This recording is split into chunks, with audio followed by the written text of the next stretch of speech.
Hello friends, welcome back to my YouTube channel. So friends, आज हम देखेंगे economics के most important topics. Because economics ऐसा subject है जो कि हर एक कॉम्पिटिटिव एग्जाम में पूछे जाता है, इससे रिलेटेड क्वेश्चंस। और बहुत सारे बच्चे इकोनॉमिक्स को देख के डरते हैं, क्योंकि जहाँ तो वो मेडिकल बैकग्राउंड से होते हैं या नॉन मेडिकल बैकग्राउंड से, जहाँ इंजीनियरिंग बैकग्राउंड से। आर्ट्स बैकग्राउंड के जो बच्चे हैं उन्होंने तो इकोनॉमिक्स पढ़ा होता है, लेकिन जो बाकी स्ट्रीम्स के बच्चे हैं तो उनको इकोनॉमिक्स थोड़ा डिफ़िकल्ट सब्जेक्ट लगता है। सो फ्रेंड्स, उसी चीज़ को ईजी करने के लिए मैंने सॉर्ट आउट किए हैं कुछ इंपॉर्टेंट टॉपिक्स, जहाँ से मैंने देखा है कि पिछले बहुत सारे एग्जाम्स से वहीं से क्वेश्चंस आ रहे हैं। सो आज हम वही इंपॉर्टेंट टॉपिक्स चैप्टर वाइज जो हैं वो डिस्कस करेंगे। सो फ्रेंड्स, आज का ये लेक्चर बहुत ही बेनिफिशियल रहने वाला है। होप सो आपको ये लेक्चर अच्छा लगे। So friends, let's start our today's video. So friends, मैंने तो प्रीवियस बहुत सारे एग्ज़ाम्स के जो क्वेश्चन पेपर्स थे वो मैंने देखे हैं, और वहाँ से मैंने ये नोट आउट किया है, ये जो 12 टॉपिक्स मैंने यहाँ पे लिखे हैं तो मोस्टली क्वेश्चंस जो हैं वो यहीं से आ रहे हैं। अब देखोगे हर एक एग्ज़ाम में इकोनॉमिक्स के मैक्सिमम से मैक्सिमम 5-6 या फिर उससे ज़्यादा अगर देखा जाए तो 10 से 12, इससे ज़्यादा क्वेश्चंस नहीं आते हैं। तो ये जो इंपॉर्टेंट टॉपिक्स मैंने लिखे हैं तो मैक्सिमम मुझे यहीं से क्वेश्चंस मिले हैं। सबसे पहला जो टॉपिक मैंने यहाँ पे लिखा है वो है इन्फ्लेशन का। तो इन्फ्लेशन के टॉपिक से अभी हम देखेंगे कौन कौन से इंपॉर्टेंट ऐसे टॉपिक्स हैं जो हमें पढ़ने चाहिए इन inflation. Second, monetary policy. Monetary policy आपको पता ही होगा, ये आरबीआई फ्रेम करता है टू कंट्रोल द इन्फ्लेशन। तो यहाँ से भी कई बार क्वेश्चन पूछ ले जाते हैं। तो नेक्स्ट है फिस्कल पॉलिसी, जो कि गवर्नमेंट डिसाइड करती है, ठीक है, फिस्कल पॉलिसीज़। तो इसके अंडर हम टैक्स के बारे में पढ़ेंगे, बजट के बारे में पढ़ेंगे, ठीक है, जितना गवर्नमेंट का एक्सपेंडिचर वगैरह ये सब हम देखेंगे कौन कौन से इंपॉर्टेंट टॉपिक्स इसमें आते हैं, ठीक है। तो नेक्स्ट आएगा हमारे पास बैंकिंग का। सो फ्रेंड, बैंकिंग जो है ये तो इन्फ्लेशन में भी आएगा, मॉनेटरी पॉलिसी में भी आएगा, फिस्कल पॉलिसी में भी आएगा। तो बैंकिंग हमारे लिए बहुत ही इंपॉर्टेंट हो जाता है। यहाँ पे हम देखेंगे कौन कौन से आगे टॉपिक्स। यहाँ तो मैंने लिखे हैं टाइप्स में, इसकी बैंकिंग की टाइप्स पढ़नी है हमें, फिनटेक कंपनीज कौन कौन सी हैं, रेगुलेशंस एक्ट जो आए हैं बैंकिंग के, और भी हम देखेंगे, वो अब आगे देखेंगे। सो नेक्स्ट आएगा हमारे financial markets and instruments. Then 6 is BOP and forex concepts and trends. 7th आएगा एग्रीकल्चर। फिर एग्रीकल्चर की अभी रिसेंटली देखा जाए तो बहुत सारी गवर्नमेंट की स्कीम्स भी आए हैं, और एग्रीकल्चर वैसे भी अभी जो जैसे हमें पता ही है हमारी कंट्री की मोर देन 70% पॉपुलेशन जो है वो एग्रीकल्चर पे डिपेंडेड है, ठीक है, चाहे एग्रीकल्चर से रिलेटेड कोई एक्टिविटी है उस पर डिपेंडेड है। तो ये हमारे लिए इंपॉर्टेंट हो जाता है। 8th, industry and labour. तो फ्रेंड्स, ये भी इंपॉर्टेंट टॉपिक है, यहाँ से भी कई बार क्वेश्चन आए हुए हैं एग्जाम्स में। तो नेक्स्ट है मैक्रो इकोनॉमिक्स के कंसेप्ट कई बार पूछ ले जाते हैं, ठीक है। इकोनॉमिक रिसेशन, जैसे अभी लेटेस्ट हमें देखने को कहाँ मिला है रिसेशन, एक तो श्रीलंका में मिला था हमें देखने को, और सेकंड हमें पाकिस्तान में भी इसके ये मिला था देखने को, ठीक है। नेक्स्ट आएगा हमारे पास सप्लाई एंड डिमांड की जो कंसेप्ट्स हैं, ठीक है, ये हमें थोड़ा ब्रीफली पढ़ने हैं, ज़्यादा डिटेल में नहीं जाना है, हमें ब्रीफली पता होना चाहिए कि ये होते क्या हैं, इसके क्या क्या कंसेप्ट है।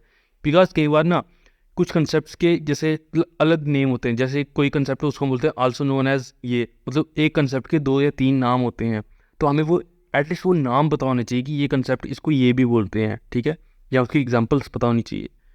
नेक्स्ट आएगा इकोनॉमिक प्लानिंग इन इंडिया, इसमें हमारे पास प्लानिंग कमीशन वगैरह आ जाएंगी, ठीक है, ये सब हमें देखना होगा। सो फ्रेंड्स, अभी एक एक करके डिटेल में देखते हैं कौन कौन से टॉपिक्स क्या क्या इंपॉर्टेंट है, ठीक है फ्रेंड्स, आगे बढ़ते हैं। So friend, first is inflation. Inflation में जो मोस्ट इंपॉर्टेंट टॉपिक्स है, सबसे पहले तो हमें कॉजेज ऑफ इन्फ्लेशन पता होना चाहिए, ठीक है।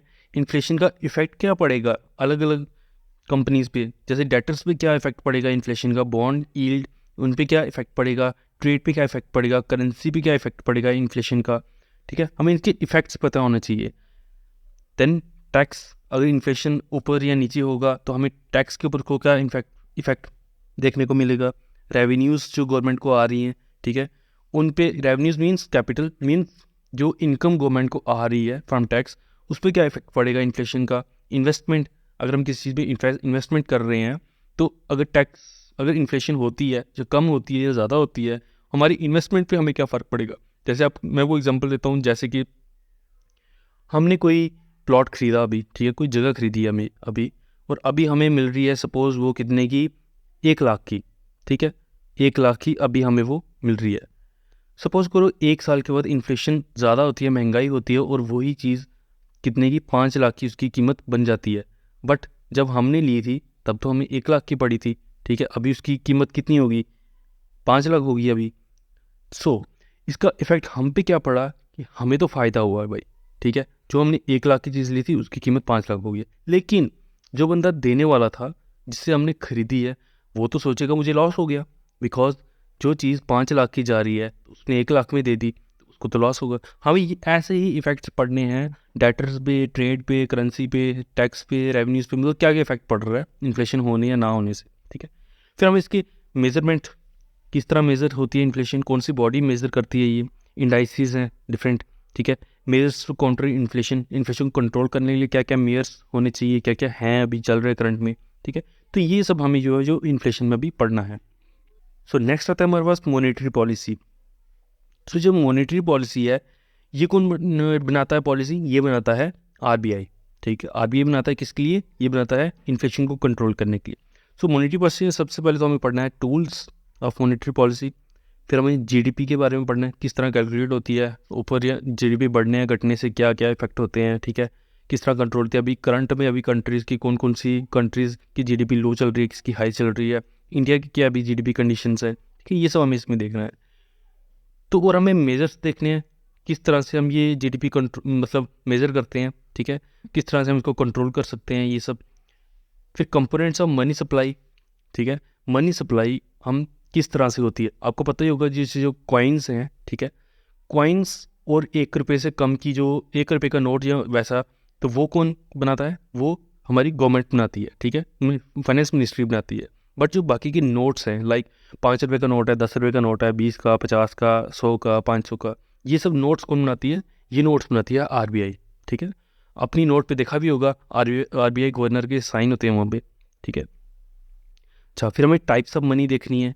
टाइप्स ऑफ मनी में आएगा जैसे अभी आपको पता ही होगा जैसे डिजिटल करेंसी चल रही है, क्रिप्टो करेंसी का ज़माना चल रहा है, ठीक है। ये सब जो है, अच्छा एनएफटी है, नॉन फंजिबल टोकन, ये भी एक किस्म का एसेट है, ठीक है। लेकिन हम इसको यूज़ नहीं कर सकते कोई चीज़ बाय करने के लिए, ठीक है। इसमें हमारे ब्लॉकचेन का कंसेप्ट आ जाएगा एनएफटी में, ठीक है। ये ब्लॉकचेन आप डिटेल में पढ़ सकते हैं मेरी अगली वीडियो में, ठीक है। तो आगे बढ़ते हैं। सो फ्रेंड, अगला इंपॉर्टेंट टॉपिक है इंडस्ट्रीज़ का। इंडस्ट्रीज़ फ्रेंड्स बहुत ही एक वास्ट टॉपिक है, आपको इतनी डिटेल में जाना की ज़रूरत नहीं है। एग्जाम्स में मैंने देखा है कि मोस्टली इंडस्ट्रीज़ के इंडाइसिस आते हैं कि कौन सी इंडस्ट्री का क्या रैंक चल रहा है अभी इंडिया में या वर्ल्ड में, क्या रैंकिंग है इंडस्ट्रीज़ की। फिर अच्छा, लेबलिंग मार्क्स जो कि हम अक्सर इग्नोर कर देते हैं, यहाँ से भी क्वेश्चंस बनते हैं। जैसे एजी मार्क ये किसका है, आईएसआई मार्क किसका है, ठीक है। अब गोल्ड का क्या मार्क होता है, ठीक है। कितने कैरेट गोल्ड का मतलब क्या उसमें ग्राम्स की वैल्यू होती है। अच्छा, गोल्ड हो गया, तो बाकी और भी चीज़ें होगी जैसे इलेक्ट्रिसिटी। इलेक्ट्रिसिटी आप देखा होगा इलेक्ट्रिक अप्लायंसेस में स्टार्स बने होते हैं, 5 स्टार, 4 स्टार, 3 स्टार, तो उनका क्या मतलब होता है, ठीक है। बाकी इको फ्रेंडली का उसका क्या मार्क होता है। तो ये सब जो लेबलिंग मार्क्स हैं ये भी आपको पता होना चाहिए। क्वालिटी काउंसिल ऑफ इंडिया, जो इंडिया की काउंसिल है क्वालिटी चेकअप करती है, जो एक्सपोर्ट क्वालिटी, ब्रांड क्वालिटी जो वो चेकअप करती है, ठीक है। कौन सी क्वालिटी का जो क्लॉथ है या कुछ भी चीज़ है वो हम एक्सपोर्ट कर सकते हैं, ठीक है। तो ये सब है क्वालिटी काउंसिल ऑफ इंडिया, इसके काम, तो ये भी हमें पढ़ने की ज़रूरत है। माइनिंग सेक्टर, ठीक है। माइनिंग एक इम्पॉर्टेंट सेक्टर है हमारी इकोनॉमी का। फिर वेरियस स्कीम्स जो time to time government launch करती है इंडस्ट्रीज़ के रिलेटेड, लाइक मुद्रा योजना है, ठीक है। और भी बहुत सारी स्कीम्स हैं, तो आपकी ये स्कीम्स बहुत इंपॉर्टेंट है, ये आपको पता होना चाहिए स्कीम्स का, ठीक है। सो फ्रेंड्स आगे बढ़ते हैं। ये है टूल्स ऑफ फिजिकल पॉलिसी, ठीक है। फिजिकल पॉलिसी के टूल्स मतलब गवर्नमेंट को जो इन पैसा आ रहा है, गवर्नमेंट कहाँ इन्वेस्ट कर रही है, ये सब जो है इसके बारे में और क्वेश्चन पूछ लिए जाते हैं। लाइक रेवेन्यू रिसिप्ट की बस डेफिनेशन पूछ ली जाती है कि रेवेन्यू रिसिप्ट क्या होती है, कैपिटल रिसिप्ट क्या होती है, ठीक है। तो आपको इनकी एटलीस्ट ज़्यादा नहीं पर इनकी डेफिनेशंस जो हैं वो पता होने चाहिए एक्सपेंडिचर की, रिसिप्ट की, ठीक है। अच्छा, यहाँ पे ये बताया गया है कि पब्लिक रेवेन्यू, पब्लिक एक्सपेंडिचर मतलब गवर्नमेंट को रेवेन्यू कहाँ से आ रहा है, ठीक है। टैक्स से आ रहा है, नॉन टैक्स से आ रहा है, फिर उनमें टैक्स की टाइप्स हैं, ठीक है। फिर फिजिकल पॉलिसी में पढ़ना है सबसे पहले फिजिकल डेफिसिट क्या होता है, deficit financing measures to control fiscal deficit, ठीक है। फिर ट्रेंड्स जो अभी करंट फिजिकल के पॉइंट्स आंकड़े जो चल रहे हैं, ठीक है। इंडिया में करंट कितना फिजिकल डेफिसिट अभी चल रहा है, बाकी कंट्रीज़ में कितना चल रहा है, हाईएस्ट किसका है, लोएस्ट किसका है, ये जो इंडाइसिस हैं ये आपको पता होना चाहिए। फिर बजट, बजट एक इम्पॉर्टेंट हो जाता है, मतलब हर एक एग्ज़ाम में बजट के रिलेटेड एटलीस्ट 1-2 क्वेश्चन तो आपको पता ही होगा। और आपको ये पता होगा बजट जो है ये हमारे कॉन्स्टिट्यूशन में वर्ड नहीं लिखा गया है। वर्ड में इसका कॉन्स्टिट्यूशन में इसका नाम लिखा गया है फाइनेंशियल सेटलमेंट्स, ठीक है। अच्छा, फिजिकल कंसोलिडेशन, फिर FRBM financial responsibility and management act, जो अलग अलग acts time to time pass हुए हैं। फिर बाकी के जैसे अप्लाइड कंसेप्ट हैं, fiscal investment, fiscal policy, recession, ये सब आपको पता होनी चाहिए। फ्रेंड्स फिर आगे बढ़ें तो ये जो बैंकिंग का सेक्टर है ना, बैंकिंग सेक्टर का वैसे तो जो SSC के एग्ज़ाम्स में बैंकिंग का ज़्यादा वहाँ पे आता नहीं है, ज़्यादा से ज़्यादा एक आधा क्वेश्चन मिल जाएगा आपको। लेकिन अगर आप बैंक के एग्ज़ाम्स की तैयारी कर रहे हैं तो वहाँ पे तो भैया आपको ये डेफिनेटली पढ़ना ही पढ़ना है, और यहाँ से बहुत सारे क्वेश्चन आपको देखने को मिलेंगे। अच्छा, उनमें से बैंकिंग के जो इंपॉर्टेंट है वो है टाइप्स ऑफ बैंक्स। सबसे पहले ये बताना चाहिए पब्लिक सेक्टर बैंक कौन से है, तो गवर्नमेंट सेक्टर कौन से हैं, तो एग्रीकल्चर रिलेटेड कौन से हैं, इंपोर्ट एक्सपोर्ट के कौन से हैं। तो ये आपको ये जो डिफ्रेंशिएशन है ये पता होनी चाहिए, ठीक है। अच्छा, अभी बैंकिंग का रोल क्या है, ऑब्जेक्टिव क्या है, पर्टिकुलर एरिया क्या है, किस सेक्टर में बैंकिंग का ज़्यादा रोल है, ठीक है, ये सब बताना चाहिए। Fintech and digital payment system concept related to banks, जो भी इन न्यूज़ जो करंटली अभी चल रहे हैं बैंक्स के रिलेटेड कंसेप्ट, लाइक कौन सा बैंक अभी दिवालिया हो रहा है, ठीक है, या फिर कौन सा बैंक अभी मतलब कौन से बैंक को भी अवार्ड मिल रहा है। आपको पता ही होगा जो हमारे शक्तिकांता दास जो अभी गवर्नर है RBI के, उनको बेस्ट गवर्नर का अवार्ड मिला है, ठीक है। अच्छा, बैंकिंग रेगुलेशंस, RBI की NPCL, ठीक है, national payment corporation limited, banking governance reforms कौन कौन से। अच्छा, बहुत सारे बैंक को गवर्नमेंट ने क्या किया, मर्ज किया, तो वो आपको अभी वो भी करंट का है, वो अभी आपको पता होना चाहिए। फिर bank board of bureaucrats, capital infusion, ठीक है, ये सब कंसेप्ट हैं, ये आपको थ्योरी है, ये आपको पढ़ के ही पता चलेगी। फाइनेंशियल मार्केट्स, ठीक है, पॉलीगैमी, मोनोगैमी, ये सब आपको पता होना चाहिए। मोनोपोली, ओलिगोपोली, ठीक है, ये सब पता होना चाहिए। फिर venture capital, sovereign gold bond schemes, gold monetisation. अच्छा, आपने ये सुना होगा कि बार ऐसा होता है कि आप गोल्ड अपना बैंक में रखो, उसके बदले आपको कुछ पैसे मिलेंगे, ठीक, गोल्ड लोन जिसको हम बोलते हैं, ठीक है, ऐसा कुछ होता है। Certificate of deposit, commercial paper, call money. अच्छा, ये आपको बताना चाहिए, कॉल मनी और जीरो कूपन बॉन्ड्स ये क्या होते हैं, कमर्शियल पेपर क्या होता है, government bond yield, unicorn, decacorn. Unicorn आपको पता ही होगा जिसका $1 बिलियन से ज़्यादा की जिसकी वो है प्रॉफिट है या अर्निंग है, वो यूनिकॉर्न कंपनीज में आते हैं, ठीक है। तो ये सब हैं बैंकिंग के रिलेटेड कंसेप्ट। अच्छा, नेक्स्ट हमारे पास आया था बैलेंस ऑफ पेमेंट का। बैलेंस ऑफ पेमेंट में हम देखेंगे करंट अकाउंट और कैपिटल अकाउंट में क्या डिफरेंस होता है। करंट अकाउंट में आ जाएंगे विजिबल, इनविजिबल अकाउंट्स। विजिबल में तो आ गया डायरेक्टली आपको जो दिखाई दे रहा है, क्रूड ऑयल, ठीक है, कार्स का है, मोबाइल्स का, कंप्यूटर, ये सब आपको दिखाई दे रहे हैं, गोल्ड है, ठीक है। इनविजिबल में आ जाएगी सर्विसेज। आप किसी भी मतलब जगह जाते, एग्जाम्पल सबसे हम लोएस्ट एग्जाम्पल लेते हैं, लेकिन होटल में आप जाते हो, ठीक है, वहाँ पे आपको जो सर्विस मिलती है, ठीक है, रूम सर्विस, स्टाफ का ये वो, तो वो इनविजिबल है, ठीक है। अच्छा, फिर इनकम्स में प्रॉफिट हो रहा है, इंटरेस्ट हो रहा है, डिविडेंड आ रहा है, ठीक है, ट्रांसफर्स, रेमिटेंसीज, डोनेशंस, गिफ्ट्स, तो ये सब इनविजिबल करंट अकाउंट में आएगा, ठीक है। कैपिटल अकाउंट में हमारा आएगा FDI, ठीक है, गवर्नमेंट SBI, NRI अकाउंट, ये सब आएगा बैलेंस ऑफ पेमेंट पे। अच्छा, इसमें आपको रैंकिंग पता होनी चाहिए, gold trench, TRIMS, FDI, participatory notes, SDR, special drawing rights, ठीक है, current currency basket, external debt, composition of trade, direction of trade. So friend ये जो है ये इसका मोस्टली थ्योरी पार्ट है, ठीक है, इसमें ज़्यादा वो समझने वाली बात नहीं है, थ्योरी पार्ट है, आपको वैसे भी ज़्यादा डिटेल में जाना नहीं है, वैसे यहाँ से क्वेश्चन कम ही आए हैं, ठीक है, मुझे दिखे हैं फिर भी। लास्ट एंड इंपॉर्टेंट सेक्टर आता है हमारे पास एग्रीकल्चर सेक्टर। एग्रीकल्चर सेक्टर में सबसे पहले तो हमें इरिगेशन प्रोग्राम्स पता होने चाहिए, इरिगेशन के रिलेटेड क्या क्या फैसिलिटीज़ गवर्नमेंट प्रोवाइड कर रही है, लाइक ट्यूबवेल्स बन रहे हैं, गवर्नमेंट ट्यूबवेल्स बन रहे हैं, ठीक है। फिर हमारे पास APMC, नेशनल एग्रीकल्चर मार्केट्स बन रहे हैं, यहाँ पे गवर्नमेंट खुद MSP, minimum standing price decide करती है, FRP। सर क्रॉप्स का हमें डिफरेंशिएशन पता होना चाहिए, कौन सी रबी क्रॉप है, कौन सी खरीफ क्रॉप है, कौन सी ज़ैद क्रॉप है, ठीक है, क्रॉप्स का हमें डिफरेंशिएशन पता होना चाहिए। रबी क्रॉप्स के हमारे पास एग्जाम्पल आए थे, जैसे वीट है, ठीक है, वीट के साथ आपको पता ही होगा क्या लगाते हैं, मस्टर्ड लगाते हैं, ये सब आ जाएगी। रबी में खरीफ में आ रहा है मकई, मेज़। मेज़ के साथ हम क्या क्या लगाते हैं, मेज़ के साथ हमारे पास पी आ जाएंगे, मटर, ठीक है। तो ये सब है खरीफ। ज़ैद होती हैं जो मतलब इन बिटवीन हम कभी भी लगा सकते हैं, रबी और खरीफ के इन बिटवीन, लाइक मतलब इसमें आपके पास स्पाइसेस बताए जाते हैं, चिली, फिर आ जाएगा टर्मरिक आ जाएगा। अच्छा, इसमें और वो आ जाएगा सैलड के, कुकम्बर आ जाएगा, ठीक है, ये सब ज़ैद में आएंगे। फिर एग्रीकल्चर स्कीम्स जो गवर्नमेंट टाइम फ्रेम देती है, लॉन्च करती है एग्रीकल्चर स्कीम्स। फिर सेल्फ हेल्प ग्रुप्स आ जाएंगे इसमें, जो अलग अलग विलेजेस में सेल्फ हेल्प ग्रुप्स बनते हैं विलेजेस के।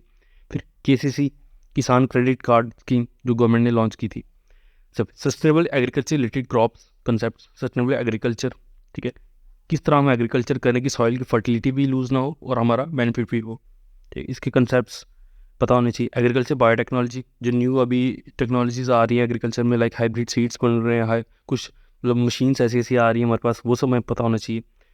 बायोटेक्नोलॉजी का तो हमें रिलेटेड टू सीड्स ही, जहाँ फर्टिलाइजर्स के रिलेटेड या कुछ सॉइल्स का जो एडिशनल चेकअप, जो ये सब आएगा एग्रीकल्चर बायोटेक्नोलॉजी में। एग्रीकल्चर ट्रेंड्स में आ जाएगा हमारे पास, लाइक आपको पता ही होगा शिफ्ट एग्रीकल्चर क्या होता है, ठीक है, स्लैश एंड बर्न एग्रीकल्चर क्या होता है, तो ये सब आपको टाइप्स एग्रीकल्चर की पता होनी चाहिए। सो फ्रेंड, ये थे इंपॉर्टेंट, सभी इंपॉर्टेंट एरियाज़ जो आपको पता होने चाहिए, ठीक है, जो आपको पता होना चाहिए कि हमें इकोनॉमिक्स में मेजरली यहीं से क्वेश्चंस आ रहे हैं, ठीक है। बाकी इकोनॉमिक्स आपको पढ़नी है तो पढ़ो, लेकिन एटलीस्ट ये जो टॉपिक्स है ना, 12 टॉपिक्स, इनको अच्छी तरह से पढ़ के जाना, ठीक। और मैं कोशिश करूँगी जो मैं आगे अपनी प्लेलिस्ट बनाऊँगा तो इन्हीं टॉपिक्स पे मेरी प्लेलिस्ट रहेगी, ताकि आपको बेनिफिट मिले, ठीक है। तो होप सो आपको ये लेक्चर अच्छा लगा होगा। लेक्चर अच्छा लगा तो वीडियो को लाइक करें, शेयर करें और सब्सक्राइब करें चैनल को। Thank you friends.